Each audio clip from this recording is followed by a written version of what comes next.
My colleagues and I are happy to share our project with you.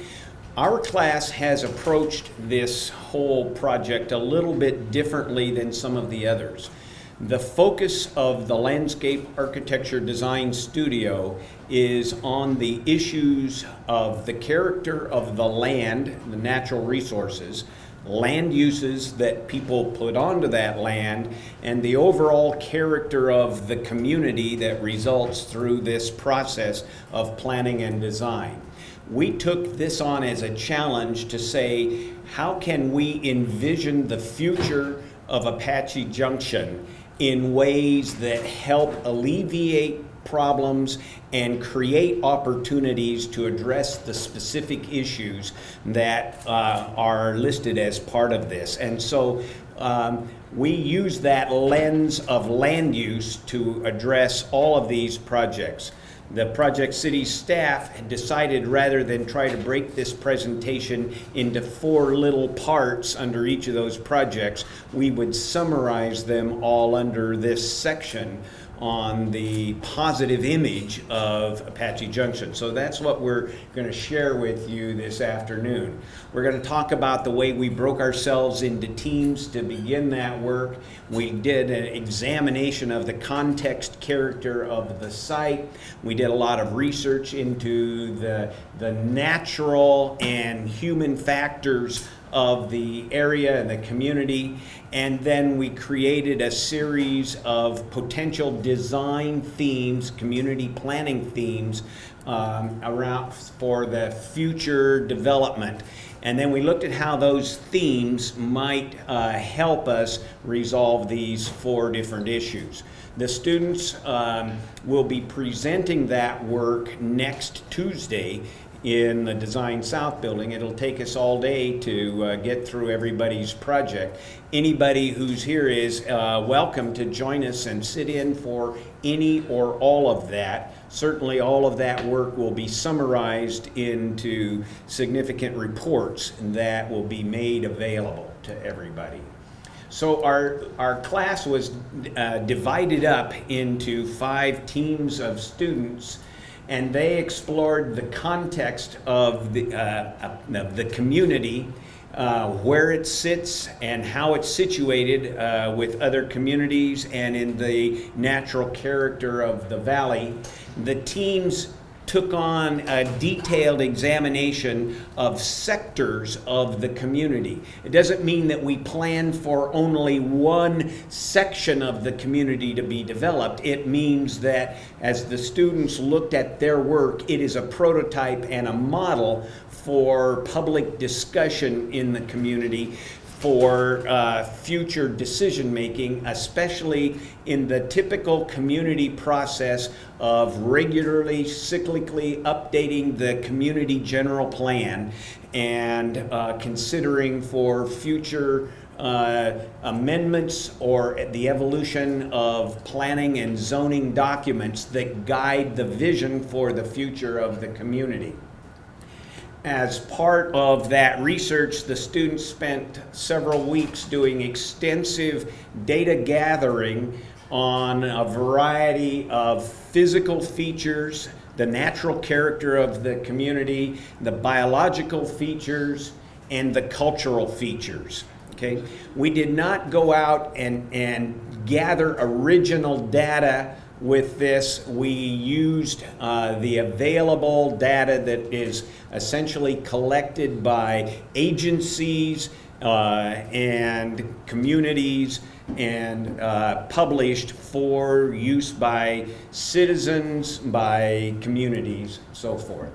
An example could lead to a soils map or a hydrology map. The concept is that we take all of these features, sort of stack them up, and consider how they interact with each other. We add in the human factors of history and culture, demographics and economics, existing land use and ownership and so forth. And then we are challenged by the palette or the cafeteria offering of all of the potential land uses that we might consider important, and start thinking, as we grow as a community, how can we accommodate all of these various land uses? And each student is going to be trying to figure out possibilities for the future growth of that. And they used a variety of tools, such as looking at land use suitability, that is trying to figure out how each of those land uses would interact with the various natural and human factors of the city, and creating maps of suitability for various land uses. And each team created a suitability map for each different land use for consideration there. They also looked at the issue of compatibility between land uses, such that we hope we can move away from the idea of being concerned about design around LULUs, the large ugly land uses, and the NIMBYs, the not in my backyard approach. Okay, that led to a summarization of those opportunities and constraints for those various land uses. Okay, and when you have a chance after our general session and you want to visit with the students around the corner in the Graham room, you can ask them to show you some of their opportunities and constraints maps, which will also be included in their reports. So where does that lead us and take us? Well, each student is developing a unique land use development theme. We just heard another class talk about a development theme about tourism.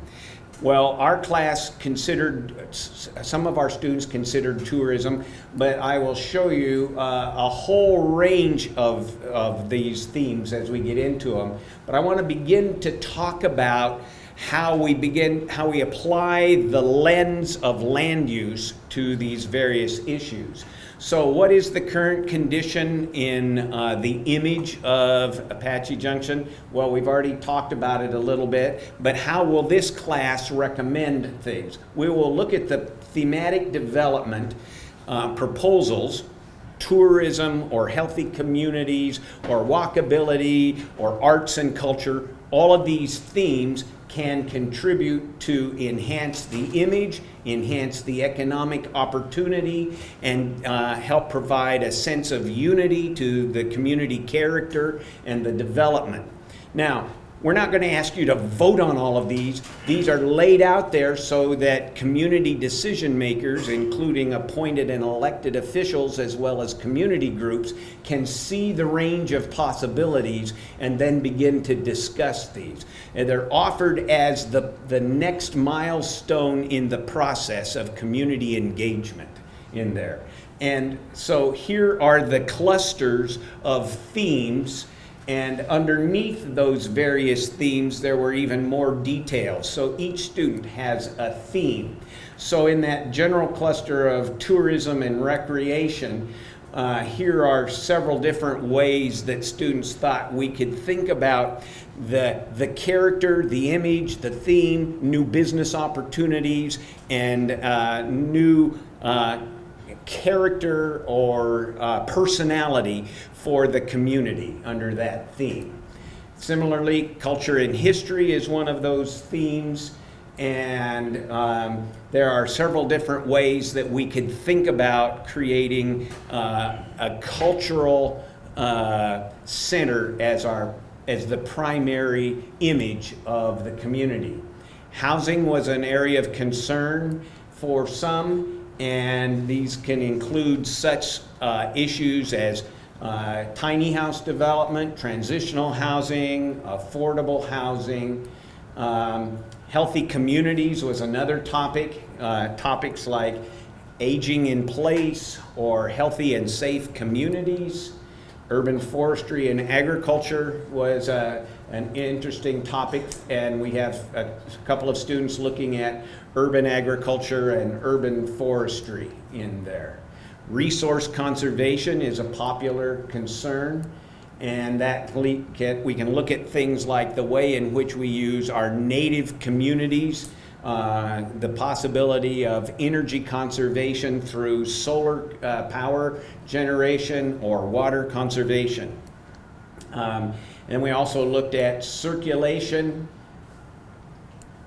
And now let's look at how those lenses can affect some more of these problems. We've just finished talking about the positivity of AJ. Here's a look at how this process might contribute to solid waste disposal.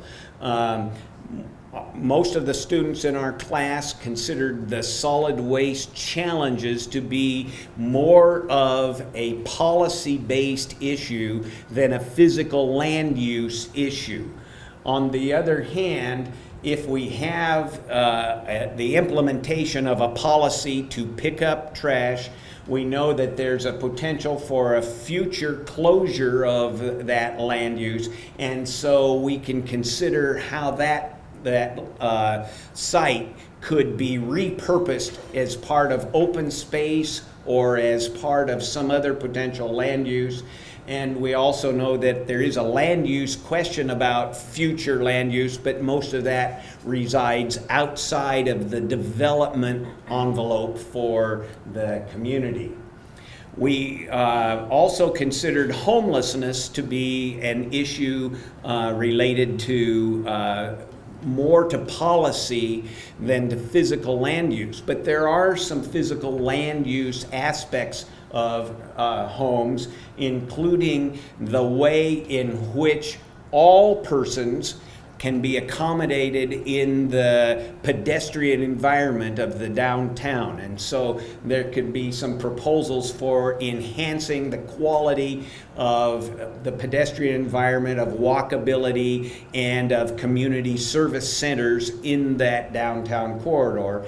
And we can also look at the incorporation of affordable housing units in new developments.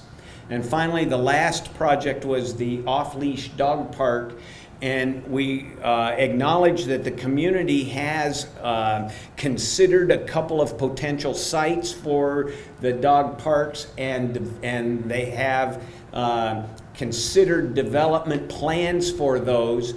Our students, in considering their land use allocation plans, are thinking of dog parks as a component and a specialty element in a recreation master plan, and they will be identifying ways in which the dog park and dog walking spaces and activities can be incorporated into those plans. So that's the strategy with which the students are engaging in those. And if we have time for a question or two, we might take it now, or we'll be happy to answer more questions in the networking session. Thank you, Ken.